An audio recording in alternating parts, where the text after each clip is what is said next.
जय जय रघुवीर समर्थ श्रीमत दासबोध दशक 11 भीमदशक समास दुसरा चत्वार देव निरूपणाम श्रीराम।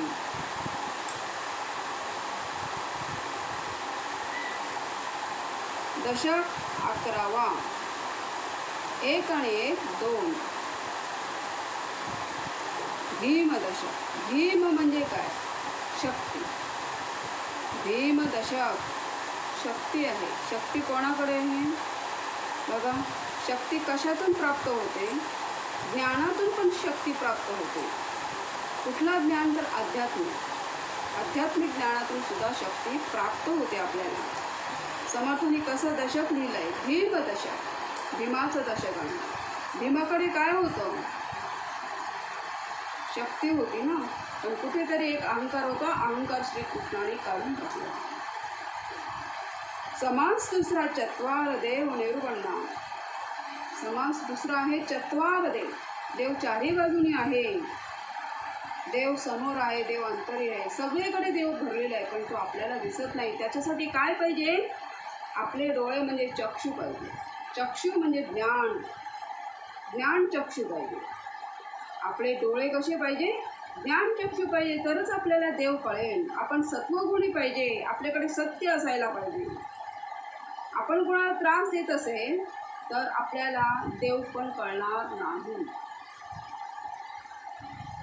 त्रास म्हणजे कसं? तर मुद्दामून दिलेला त्रास, याचा बराच उलगडा असतो, खूपच डीपली असतो। चला पुढे जाऊ। श्रीराम समर्थ। एक निश्चळ एक चंचळ, चंचळे गुंतळे सकळ, निश्चळ ते निश्चळ जैसे तैसे। बघा, एक निश्चळ आहे, निश्चळ, ज्याच्याकडे छळच नाही असा तो निश्चळ आहे। आणि एक कसा आहे? चंचल। मन कसं आहे माणसाचं? चंचल आहे, छलपण आहे, कपटपण आहे, त्याच्याकडे सगळंच काय आहे, सत्यता कमी आहे। देवाकडे मन लागतच नाही, ह्याचं खाण्याकडे मन लागतं, संसाराकडे मन लागतो, देवाकडे कधीच नाही। आपल्याला मिळेल का? अशा भूमीमध्ये तो, अशा ह्याच्यामध्ये तो वागत असतो। त्याला माहीतच नाही की देणारा पण भगवंत आहे, हे त्याला माहीत नाही। म्हणून एक निश्चळ, एक कसा आहे? निश्चळ आहे, ज्याच्याकडे छळच नाही, निश्चळ आहे। आणि त्याची भूमिका जी देवाकडे आहे ती उत्तमाची आहे, दुसऱ्याला दुःखत पण नाही, सत्यता आहे त्याच्याकडे, धार्मिकपणा आहे, सगळं काही आहे। एक चंचळ, चंचळी गुंतळी सकळ। चंचळ हा मन कशामध्ये गुंतलेला आहे? सकळांमध्ये, म्हणजे काय? 8 विकारांमध्येच गुंतलेला आहे। 8 विकारांमध्ये गुंतलेला आहे आणि तो मन बाहेर येत नाही, त्याच्यामध्येच तो, त्याच्यामध्ये वागतो। त्याला काय वाटतं? मी चांगलं वागतो। त्या विषयांमध्ये, त्या विकारांमध्ये गुंतलेला मन, त्या मनाला तो बाहेर नाही काढत। बघा, श्रवणाला बसून सुद्धा तो श्रवणच घेत नाही, तर मनाला बाहेर काय काढेल? त्याचं मन कसं आहे? चंचलच राहणार।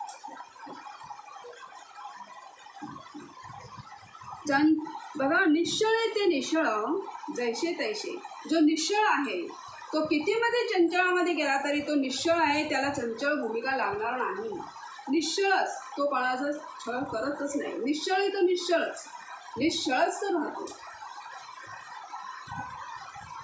पाहे निश्चळाचा विवेक, ऐसा लक्षांमध्ये एक, निश्चळ ऐसा निश्चयात्मक, निश्चळ जितो। बघा, समर्थाने निश्चळाचा विवेक दिला। निश्चळ जो कोणाचा छळ करत नाही, ज्याच्याकडे छलच नाही, तो निश्चळ। त्याच्याकडे एकच उत्तम की आपल्याला कोणाचा त्रास नको, म्हणून तो कोणाला दुखवत नाही।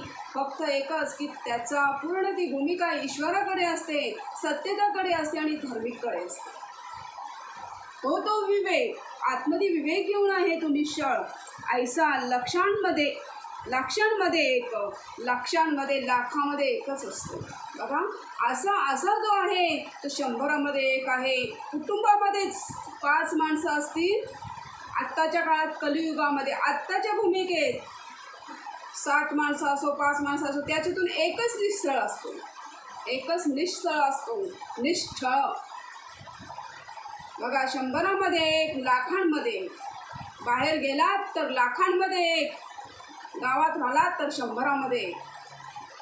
बघा कसं निश्चळ ऐसा निश्चयात्मक, त्याच्याकडे निश्चय आहे, निश्चयात्मक आहे निश्चळाकडे.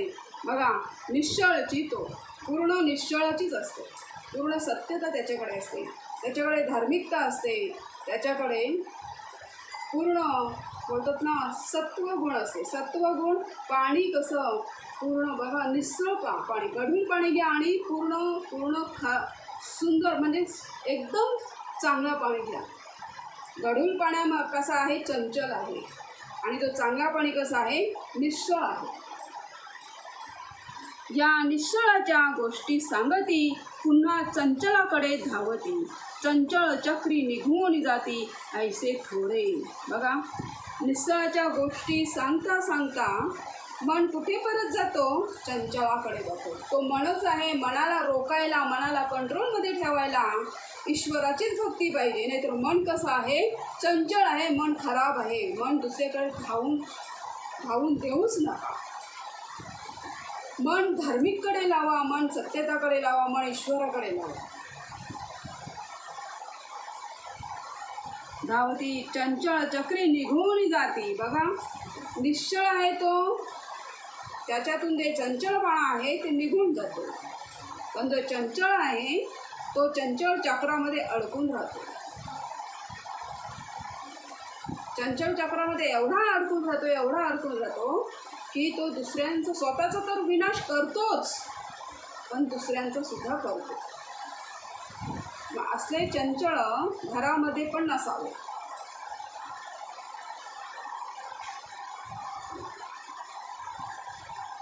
चंचळी चंचळ जन्मले, चंचळाची मध्ये वाढले, अवघे चंचलची बिंबले जन्मवरी. बघा चंचली चंचळ जन्मले.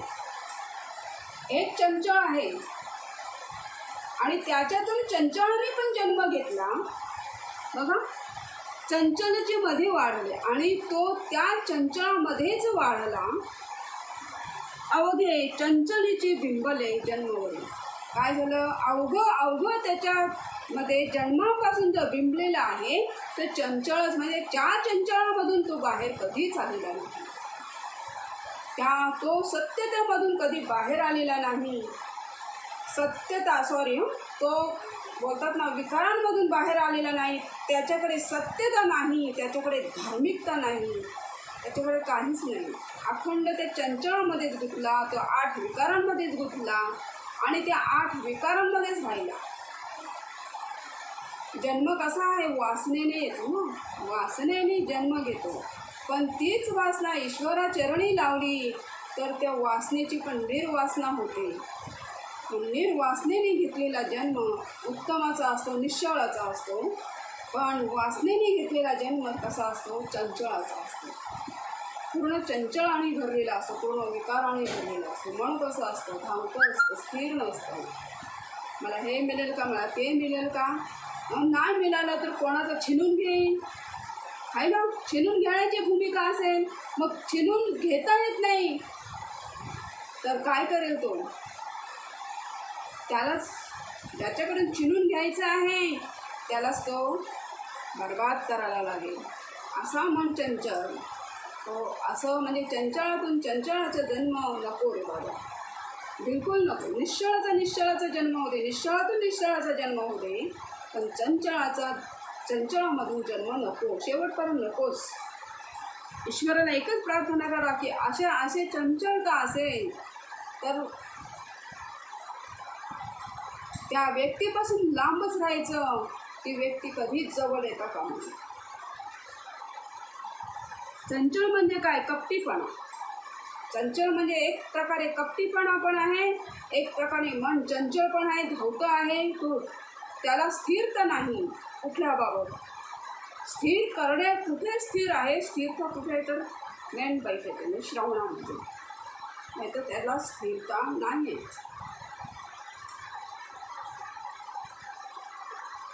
पृथ्वी अवघी चंचलाकडे, करणे तितुके चंचली घडे, चंचल सोडून निश्चळी पवाडे ऐसा कैसा. बघा, पृथ्वी म्हणजे काय? ती पृथ्वी बघू नका, ती पृथ्वी कधी चंचलाकडे जात नाही.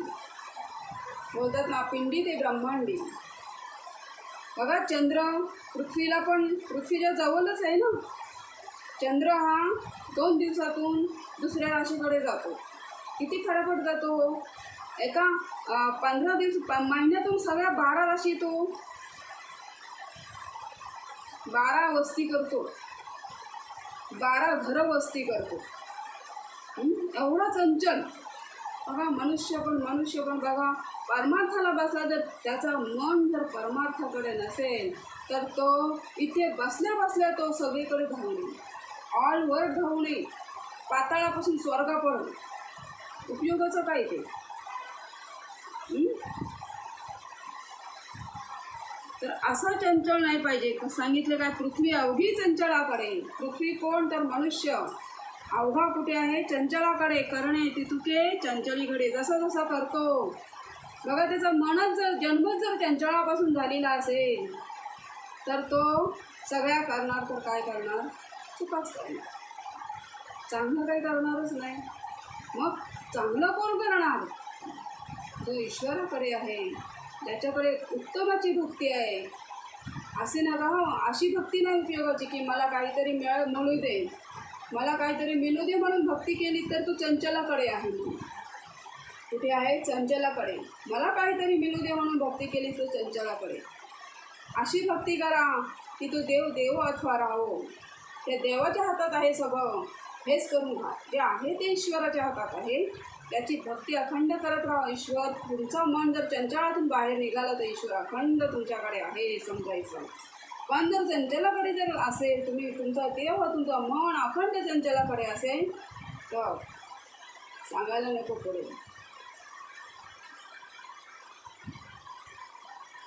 चंचली काही निश्चळेना, निश्चळ कदापि चळेना, नित्यानित्य विवेकजना उमजे काही. बघा, चंचल आहे. कसा आहे? चंचल आहे तो निश्चळाकडे कधी जात नाही. निश्चळ म्हणजे जो कपटी नाही, त्याच्याकडे कधी चंचलपणा नसतो. आणि निश्चळाकडे कधी चंचलपणा आहे. तो निश्चळ कसा आहे? निश्चळी कदापि चळेना. त्याचा मन, त्याचा जो निश्चळ आहे, जो ईश्वराकडे आहे, त्याचा मन कधी चंचल होत नाही. त्याचं मन स्थिर राहतो त्या ईश्वराच्या अधीन, त्या ईश्वराकडे. नित्यानित्य विवेकजना, त्याच्याकडे अखंड विवेकच असतो. अखंड विवेक जागृत होतो. कोणाकडे? तर निश्चलाकडे. म्हणजे काही.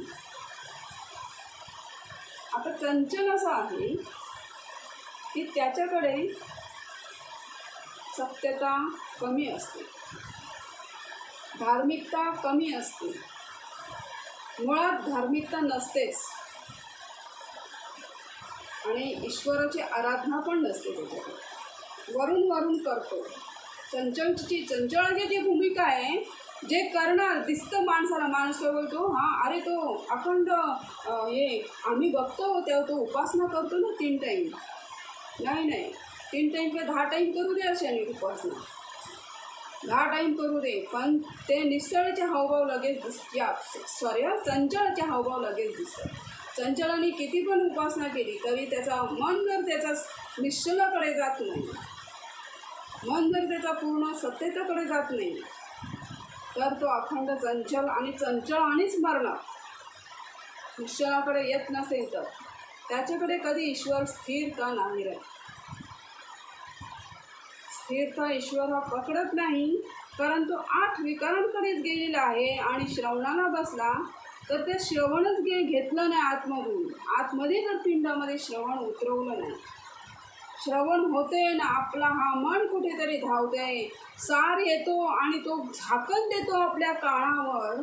चांगलं सार म्हणजे काय? सार आहे ते. सार म्हणजे सत्य आणि आसार म्हणजे खोटं आहे. सगळं दोन्ही निरूपण होतात बैठकीला, सार पण आणि आसार पण. खरं आणि खोटं अशी निरूपण होतात. मग जे काही घ्यायचं ते सत्य घ्यायचं आहे, सार घ्यायचं आहे आपल्याला. जे काय घ्यायचं ते धर्म घ्यायचंय, अधर्म नाही. दोन्ही निरूपण होतात, धर्म पण ना अधर्म पण. मग आपल्याला काय घ्यायचंय? धर्म घ्यायचंय. धर्म काय म्हणतो? धर्म म्हणतो ईश्वराची भक्ती कर. अधर्म अधर्म काय म्हणतो? नाही नाही रे, देवळात जाऊ नकोस असं म्हणतो. हा अधर्म आहे. मग विचार करा काय घ्यायचं आपल्याला याच्यातून? जो धर्म म्हणतो, सत्य म्हणतो तेच घ्यायचं आहे आपल्याला. आपल्याला फक्त सार घ्यायचा आहे. जेव्हा निरूपण होतो साराचं ना, तेव्हा कानावर हात ठेवू नका. कानावर पडदा नको. पडदा कशाचा असतो हो? चंचळाचा, विकारांचा पडदा असतो. हा जर विकारांचा पडदा उंच कर, सगळं काही सत्कर्म आतमध्ये जाणार, सगळं सार आतमध्ये घेता येईल. जर पडदा चंचळाचा ठेवला तर काही श्रवण होणार नाही. काही भाग असतील तर बोलावा माझे आहेत ते भाग, कारण का माझे जेव्हा बोलणार ना तेव्हाच आतून चंचलता निघून जाईल. जेव्हा सगळे भाग माझे बोलणार तेव्हा चंचलता ह्या पिंडातून निघून जाणार, राहणारच नाही. जेव्हा तुम्ही बोलणार हा जो आहे भाग हा माझा आहे, कुठला पण भाग निघू दे हा माझा आहे, तो निघून जाणार.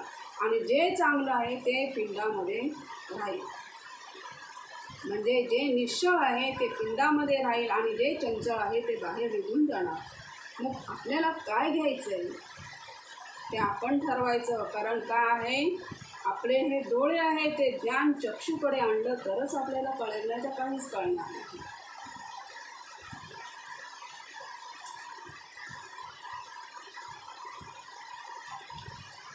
इथे काय दिले बघा, काही उमजले तरी न मुजे, मजे न उमजे. काही समजले तरी न समजे, काही बुजे तरी निर्बुजे, किंचित मात्र. बघा हे कसं दिलं. चंचल काही निश्चळेना, निश्चळ कदापि चळेना, नित्यानित्य विवेक जना उमजे काही. चंचल हा निश्चलाकडे जात नाही आणि निश्चळ चालत नाही, निश्चळाकडे चळेना.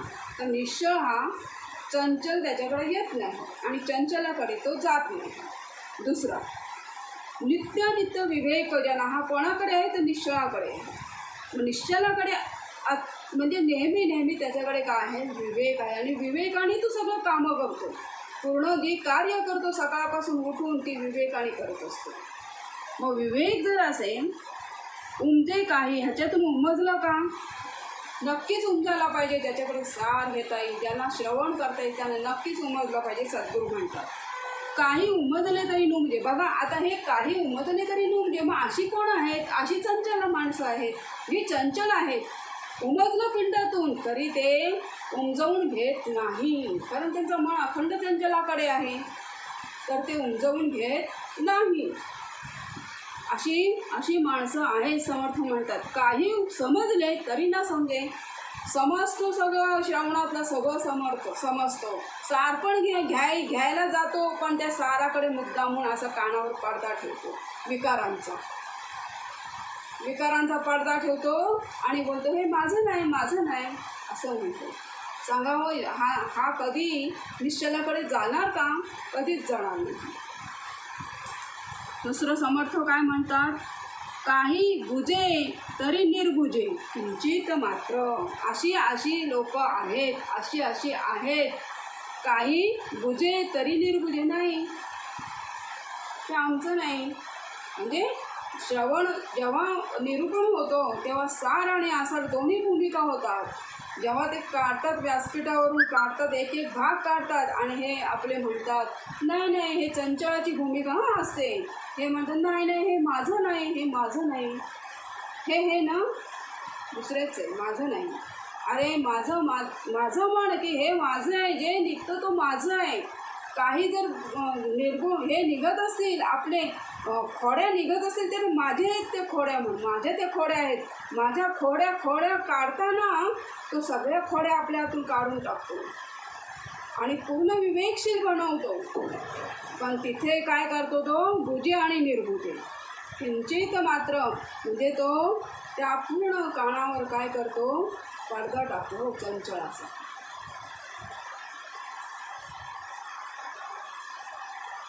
संध्या अनुमाने आणि भ्रम अवघा चंचळामध्ये श्रम निश्चळी कदा नाही वर्म समजले पाहिजे समजलं पाहिजे. संदेह त्या चंचलाकडे काय देतो संदेह अनुमान आणि भ्रम कारण भ्रमामध्येच असतात ते पुढे सोसत अरे अरे आम्हाला असं झालं तर म्हणून काही विकरण येते दुसऱ्याला म्हणजे जाणून देतो त्रास बघा. संदेह म्हणजे काय असतो संशय त्याचा अनुमान करतील. हां एक जर उदाहरण दिलं तर उदाहरण देणं कोणाला आवडेल ना आवडेल समर्थ म्हणतं ना आवडेल तर ते उदाहरण नकोच आहे. इथे संसारावरून चाललं कारण इथे सगळं काय आहे समर्थ म्हणतात हे काय वैराग्यासाठी नाही आहे हे श्रीमद दासबोध आहे हा संसारासाठी लिहिलेला आहे. या संसारामध्ये राहून आपल्याला निश्चलाकडे आलं पाहिजे. समर्थांनी हेच सांगितले संसारामध्ये राहून निश्चलाकडे यायला पाहिजे कारण का संसारामध्ये सगळं कपट आहे कपट. मग हा संसार कसा करायचा आहे कपटमध्ये नाही करायचं तर निश्चळ पद्धतीने करायचं आहे. बघा कुठे पण जा संसारामध्ये चंचलता आहे जास्त कपट भूमिका जास्त आहे. मग हे कपटी नाही पाहिजे चंचलता नाही पाहिजे संसार पूर्ण निश्चळातून व्हायला पाहिजे. समर्थाने इथेच सांगितले म्हणून सांगितले संदेह अनुमान आणि भ्रम अवघा चंचळामध्ये श्रम. हे चंचळाचे लोक आहेत ते ह्यामध्ये जातात संदेह अनुमान आणि भ्रमामध्ये. निश्चळी कदा नाही वर्म निश्चळामध्ये कधी असं हे नसतं भ्रम. पण हे चंचळच लोक निश्चळ लोकांना काय करतात त्रास देतात. चंचळी जे असतात त्यांचं मन चंचल असतं ते बघा. मग प्रत्येकाने शोधा आपलं मन चंचल आहे का आपण चंचलताकडे आहोत का एवढंच हे करा. आणि जर असेल तर ईश्वराला एकच प्रार्थना करा की हे ईश्वरा या मनातून पूर्ण चंचलता काढून टाक पूर्ण चंचलता काढून टाक या पिंडातून. कारण हे जे चंचलता भरलेली आहे ते कुठे आहे आपल्या पिंडामध्ये आहे आपल्या अंतरीमध्ये आपल्या परेमध्ये. हे सगळं काढून टाक ईश्वराला सांगायचं चंचल नकोच. हा मन निश्चलाकडे येऊ दे हा मन सत्याकडे येऊ दे हा मन धार्मिकाकडे येऊ दे आणि हा मन अखंड ईश्वराचरणी रुजू होऊ दे. जर मन ईश्वराचरणी रुजू झालं तर तो देह आपोआप ईश्वराचरणी येईल. एवढं प्रार्थना करा ईश्वराकडे.